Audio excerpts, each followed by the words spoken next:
You said you're the most hated person ever, so let's test the theory. I'm going to go on Have Twitter. you got like an app?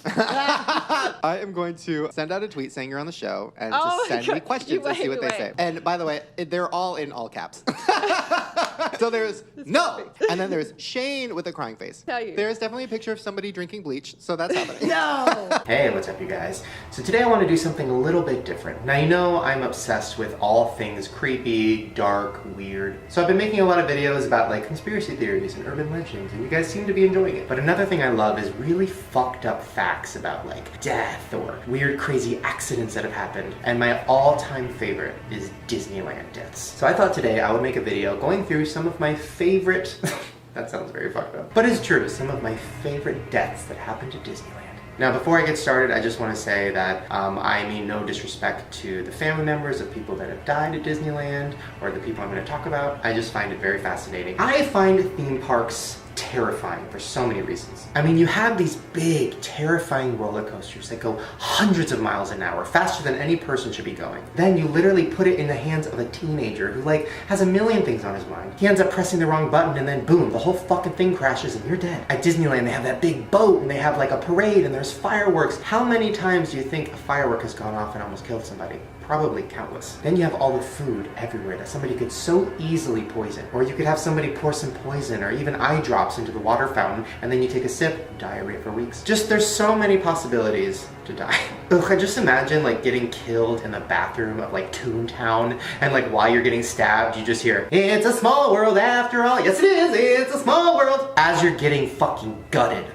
Too scary for me. Well, one fact about Disneyland that's kind of interesting is nobody's ever technically died there, because what happens is if somebody actually does die at Disneyland, they don't pronounce them dead there. They take them to a hospital nearby and then pronounce them dead there. That way, the people at Disneyland can technically say, oh, nobody's ever died at Disneyland, which is true because they weren't pronounced dead there, but they definitely died there. And a lot of people have died there. So here are my top 5 crazy deaths that happened at Disneyland.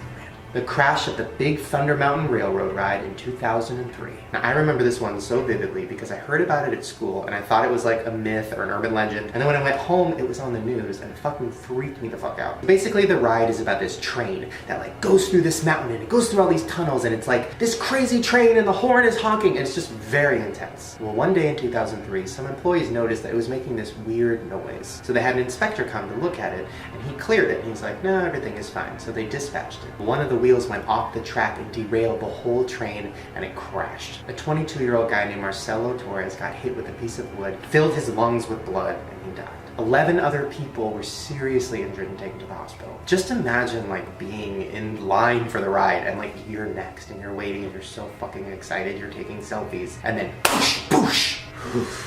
Just gives me the chills. Number 2, the death of Pluto. So at Disneyland, you know they have all those big parades. Well, one of the parades had a big Beauty and the Beast float. And in front of the Beauty and the Beast float was a guy in a Pluto costume. And he was, you know, dancing around and entertaining all the kids. Well, he tripped, got his foot stuck underneath the wheel of the Beauty and the Beast float, couldn't get it out in time, and the whole float crushed him to death. He was 38 years old, his name was Javier Cruz, and he loved his job and he loved being Pluto. So at least he died doing what he loved, but very, very heartbreaking. Side note, Disneyland put out a statement saying they were sorry and explaining what happened, and also saying that nobody saw it happen. No guests saw it. It's a fucking parade. I'm assuming everybody was watching, and I'm assuming everybody was horrified. But once again, I don't want to get sued, so it's all talk. I wasn't there, and I'm really glad I wasn't. Number 3. The death on Christmas Eve. So on Christmas Eve of 1998, a bunch of people were waiting to go on the big Columbia ship. Now, if you haven't been to Disneyland, basically it was this big ship and you go on it and you go across the lake and they talk about like finding America and all that. Well, one of the ropes that was being secured by this big metal cleat got loose and the fucking metal thing flew through the air. Well, the thing hit 2 guests right in the head. One of them died. Side note and kind of creepy fact, the guy who died's last name was Dawson.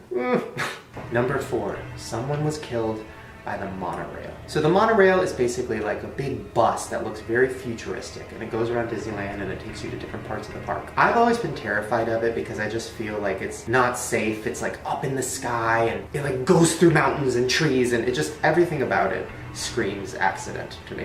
Well, in 1966, a high school was having their grad night at Disneyland, and one of the guests, who was a teenager, decided to kind of explore, and he climbed on top of the track of the monorail. Well, security started yelling, "Get off, get off!" And he, of course, probably thought, oh, they're just mad that I'm climbing on here, whatever, I'll get off in a minute. Well, he didn't know that the monorail was coming. So the security kept yelling, "Move, move, move, it's coming!" He looks up, and it's right in front of him, so he jumps down underneath the track onto kind of like a plexiglass thing, kind of like a few inches underneath the track. Well, unfortunately, it wasn't deep enough, and the monorail killed him.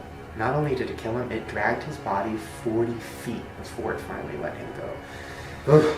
I heard about this story when I was in middle school, and that is one of the many reasons I didn't go to Disneyland on grad night. I just felt like it was haunted, and maybe his spirit was there. I wasn't fucking with that. Also, I couldn't afford it, honestly. And last, but definitely not least, number 5, the death of Deborah Stone. So this story really, really makes me sad, and I just once again want to say all respect to the family that lost her. This is awful. But something about it was so terrifying to me and straight out of a horror movie that I think about it a lot. So in 1974, there was a show called America Sings, and it literally was only open for like 2 weeks before this happened. So the show involved these theater walls that would like move from show to show. So basically like, you know, you would be with the presidents and then the whole wall would move, and then it would be like Columbus. Well, Deborah Stone, who was an 18-year-old employee at the time, well, she was walking through the ride, checking things out, and she got too close to one of the moving walls. She turned, and the moving wall came right for her and pinned her up against the other wall. She started screaming, people tried to come run and help her, but the walls just kept crushing, crushing, crushing, and it was too late. The scariest part, that ride stayed open for like 10 more years.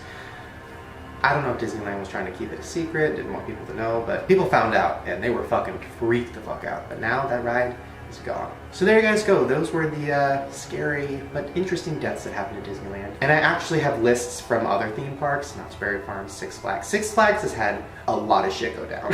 And there is video footage of a lot of it. So if you want me to make one of those videos, let me know by giving this video a thumb up and leave me a comment letting me know what you thought. Also make sure to subscribe because I make new videos every single day. And if you want to watch some of my other fucked up, darker videos like conspiracy theories and urban legends, I'll put the playlist down there. Alright you guys, I will see you tomorrow. And remember, buckle your seatbelt, stay safe. I can pretend like I'm just drinking iced tea when in reality, I'm drinking obesity. Oh my god, obesity, my new tea. Me on Instagram promoting it. Have to start every morning with my obesity. Every sip goes right to my hips. Hashtag fat ass bitch and loving it. Hashtag spawn.